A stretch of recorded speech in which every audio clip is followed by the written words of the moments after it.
За эхнэр эдээ хоёр одоо танилцаад 15 жил орчим болж байгаа. Тэгээд 1999 онд анх эхнэртэйгээ танилцсан. Тэгээд эхнэр маань оюутан байсан Аранга аймгийн багшийн сургуульд.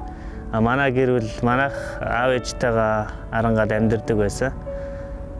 Эхнэр нэг удаа 99 онд нэг бензин өнд ороод тэгээд хөвсгөлийн оюутан байсан учраас хөвсгөлөөс ирэхийн тулд унаа олдохгүй. Тэгээд сургуулаасаа гоцорч ирэхин тулд мориор анх удаа аавтайгаа нэг уул өвөөгөр даваад.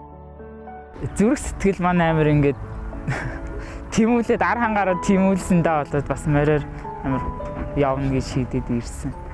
Тэгээд замдаа баг 5 хоноод ирсэн. 5 цагаас шөнө 2 цагт ар хангаа яг нөгөө нэг цагаан даваагаар ингээд мориороо даваал ороод ирсэн чи амар гой санагдаад нулимс цэглэгнэл за ингээд хүрээд ирлээдэл гэж бодож ирсэн. Тэгээ хамгийн их яарч тэмүүлжсэн манай хүн байсан. Тэгээд тухайн үед битээр яг үерхэж байгаагүй ч гэсэндээ амар тэр нэгдүгээр курсынхаа хавар амар дасчихсан байсан. Тэгээд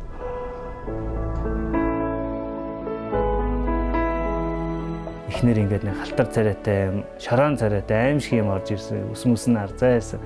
Тэгсэн чи яг тэр үед нь би яг жинхэнэ хайртай гэдгээ яг ухаарч ойлгоод миний зүрхэнд яг тий хайрын одоо оч гэрэлтсэн юм уу да.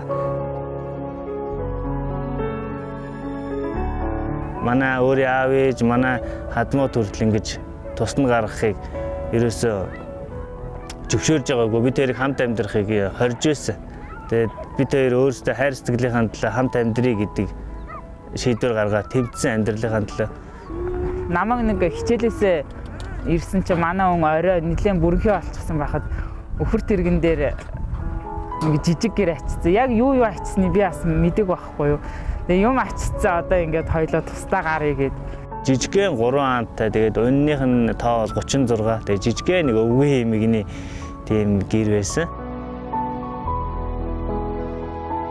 Манай нэг ийм өхөр тэрэг байсан. Эвдэрхий шар нь байхгүй, өхөр нь байхгүй. Тэгээ манай хүн өөрөө арланд нь ороод өөрөө ингээд юугаа арлаад чирээд би араас нь түрээд тэгээ бит хоёр яг анх тэгэж тустай гарч ирсэн. Тэгээ очиод нэг отрын жижиг 4 хантай тийм бүр жижигхэн гэр бариад хоёлоо тэгэж амьдарч эхэлж ирсэн. Анх гэж тийм эзэнгүй тийм хоосон газар буугаад айлаас тогоогүйсэн цоорхоо тогоо олцсон. Тэгээ цоорхоо тогоогоо ингэж тавтаад тавлсны дараа цоорхоог нь бүглөөд тэгээ тэрэн дээр хоолцоо хийгээд тог байхгүй лааны гэрэлд жоохон гурил зуураад илдэх юм байхгүй нэгийн питанаар гурилаа илдээ тэгээд гал дээрээ бараг тосгүй тийм гамбар хайрж идэл унтчихсэн. Тэгээ усаа авахын тулд уулд авдаг, урагшаага юм уу хойшоогоо заавал уулд авдаг 30-40 минут явж ирдэг. Заримдаа нөгөө түлэх мод байхгүй амар хүүтэн гэрт хоёлоо өвлийн хүүтэнд амар хүүтэн хүнжилт чи ихлэ ороод жоохон дулаацуулж гэж байгаа л тэгэл өөрлөө нь ороод тас тэрэлдэл ингээл би энийгээ бүлээцүүлээл тэгэл унтдаг байсан. Тухайн үед энэ хүнтэй л хамт байвал тийм гоё байсан учраас тэр тухайн үеийн тэр хэцүү байх, тэр хоосон байх, тэр жижиг гэрт умаасан гэрт ямар ч хашаагүй тийм задгай гэрт амьдрах тийм хэцүү байгаагүй. Үнэхээр яг өөртөө ингээд тусдаа гараад тусгаар тогтноод амьдарч чадсан учраас өөрсдийнхөө дураар айгүй аж аргалтай амьдарч байсан. За бидний амьдрал бол одоо үнэхээр сайхан эмэг цэгцтэй одоо байнгын орлоготой болсон байгаа. Тэгээ хашаатай, байшинтай.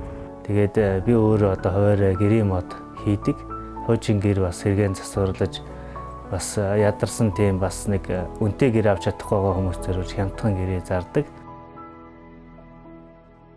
Тэгээ одоо 5 сайхан охинтой болж чадсан. Тэгээд энэ л хамгийн том эд байлиг байна да.